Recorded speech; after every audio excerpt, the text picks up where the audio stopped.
Rove McManus, Tales from the Talk Show Trenches. Where do you even begin to whittle it down to talk about what you want to talk about on that show? There's so much over that time. It's very tough. It's like 25 years of shows and a lot of things that I probably had blocked out, a lot of things I had forgotten, a lot of things that I remembered and I thought will be my go-to. So initially it was just going to be an evening with kind of Q&A, and then I had a friend who suggested, because my concern was I might get asked the same thing every night. So he said, well, the things you think you're going to be asked, like who was your favourite guest and stuff like that, just get to that stuff early. And then someone else said, well, if you're going to do that, you should show the clips, right? And then before you know it, I'm looking at hours and hours and hours of tape and old archive footage that we've loaded to a cloud, and my daughter's forgotten what I look like, and I don't know what sleep is anymore. So that's how you get it then? You haven't kept a diary or anything? Like, how do you... Do you have a decent memory? I do have a decent memory for most things. And some of them even to the point of I could tell you what year it happened based on what studio we were in and the configuration of the studio, which is a bit weird. But also, I have very nerdish notebooks. We used to, after every show, the next day, we would watch it back as an office to debrief and critique ourselves. And I would write the whole show down, and I would write every single segment, every single thing that happened, and I would write down if there was any highlights that I liked any little sound bites or something. So I still have all of these notebooks, and they have been an absolute godsend for what I need to get this show right. And I'll tell you what, because this was event television. We would all sit around to watch the show, and we're talking guests that you just don't see on Australian TV anymore. So we were going through them, like you had Tom Cruise, Will Smith, Brad Pitt, Jim Carrey, Angelina Jolie, and then the music artists. David Attenborough. What a legend. Beyonce, Lady Gaga, David Bowie. Elmo. I was the last Australian interview that David Bowie ever did, which is pretty special. That was a big deal. Did you write down in your book that he stole your glasses? It was his glasses. It was his right. So he was on for an interview, and he did 2 songs, which we very rarely did, but Bowie is a legend. And so he had performed earlier, and then he did an interview, and then he did another song later. So somewhere in between, as he's moving around the set, he took his glasses off and hid them in the giant bowl of M&Ms that we used to have for a small while on a coffee table when we'd sit down to interview our guests. So he's come down, and he's just walked on, and he sat, and we started talking, and midway through this live interview, he just went, I can't find my glasses. I've put them somewhere. And then he goes, that's right, I remember. And he reaches into the M&Ms. I'm like, what are you doing? And I'm thinking, everyone always reaches for the M&Ms. That's why they're there. Help yourself. And then he pulled out this pair of glasses. Love it. I was like, what are you doing? You've got more important things to do, David Bowie. No, he already created content before he came in. Gag. It was hilarious. But I had a comedian, Lizzie who was in town last week for Fringe. She was saying... we caught up while she was here, and she said, do you remember that my brother was on your show? Oh. And I had no idea. I was like, who's your brother? She said, he was in season 2 of Big Brother, and he was the first of Vic D, and you had him on and you did this bit with him. So I went through my notebooks, and sure enough, I found his name, Damien Who, took a screen cap, sent it to her, and she said, we can't find the footage anywhere on the internet. I went, well, guess what's coming your way in 5 minutes? Brilliant. And found this interview of him where I have toasted him mercilessly because I was a bit done with Big Brother contestants, and now she has it to embarrass him with for the rest of her days. Wow, what that a gift! Is magic. And that'll be her show next year. I mean, you had all these incredible guests, but also you did have Pete Hellier, the comedian, and he was. You might recall him.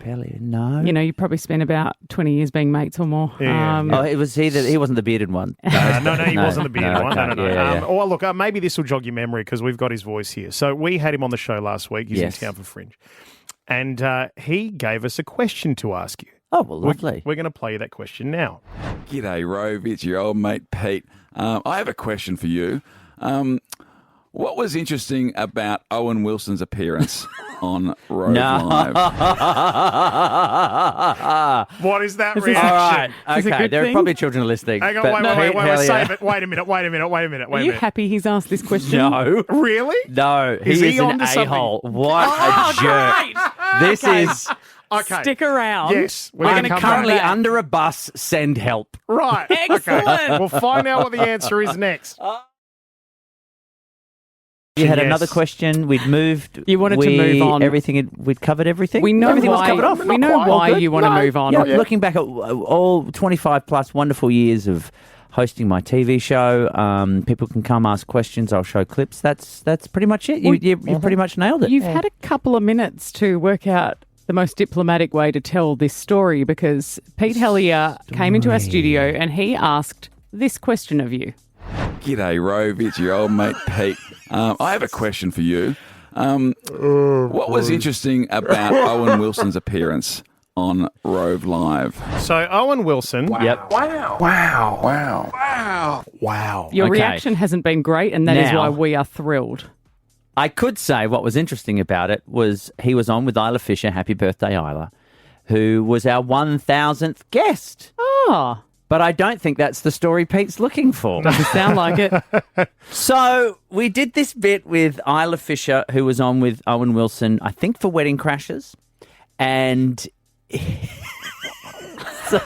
so we said we were due to have our 1,000th guest. It kind of timed out to be somewhere around when they were on. So we said, let's make it Isla. We gave her a sash and a tiara and a meat tray for a little bit of fun.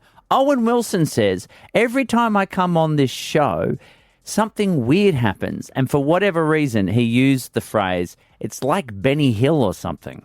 And I said, well, for a little consolation prize to you, would you like to slap a bald man on the head, Benny Hill style? And he went, I guess. And I went, well, let's see. And I've looked out into the audience and I went, there's a bald guy. And I said, you, mate, come down here and let Owen Wilson slap you on the top of the head, Benny Hill style. This guy gets up, starts making his way out the seats and down the aisle. I immediately clock that he has some kind of what I can only diplomatically describe as mental health issues. Oh, no. And I am suddenly realizing that I have said to Owen Wilson, you're about to slap this man on the head on live television.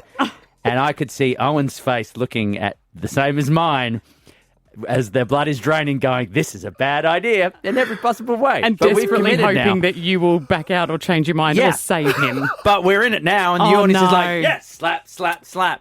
So no. my only thought is bring the guy to me. I wrap my arm around him and hold him close to me.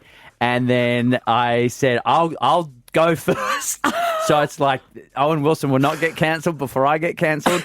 And I have gently tapped this gentleman on the top of the head. And then Owen has gently tapped this gentleman on the top of the head. And then we very quietly ushered him off the stage. And it was a little bit deflating. Oh, my God. But at least he got to do it. But I distinctly at that, and we've gone to the break, and Owen's turned to me and said a statement like, was that man? And I had to say, I think so. And he went, wow. He said, wow. That could have gone really badly. I'm not saying it didn't, but it was one of those moments when you're doing live TV where it was, I could just see it. It was coming towards me in both figuratively Yep. and literally, as I just saw a moment where I was like, I don't know what to do. I've committed to this. Do I turn around and say, well, let's find someone else, not you? Like, Yeah. he put up his hand. And then you would He have put been up his slammed hand. What are as you well. going to do? He put up his hand. It's And there was live. no one to say, oh, I think my friend should not be doing this. That He is probably had a great moment. You don't know. He met Owen Wilson. He's telling Shut everybody. up, Peter Hellier. I got You're tapped the on the bad head. guy, not me. And anyway, we've cancelled Owen Wilson. He thoroughly enjoyed it. I felt bad. I think Owen had a great time. So I'm so thrilled that that's where Pete led us oh my to. God. Yeah. But Thank you, We it's, didn't it's know. a story he and Thank I you. talk about to this day. Like, do you remember that time That is incredible. when you got a guy out to be hit by Owen Wilson? And Tonight's guest, Rove McManus, Tales from the Talk Show Trenches. Tell everybody all the details. Come and see ya. it starts next Wednesday, runs next week for Fringe, Wednesday to Sunday. Tickets are available now through fringeworld.com.au. And yeah, it will be me telling some stories like that and showing some clips, not that one.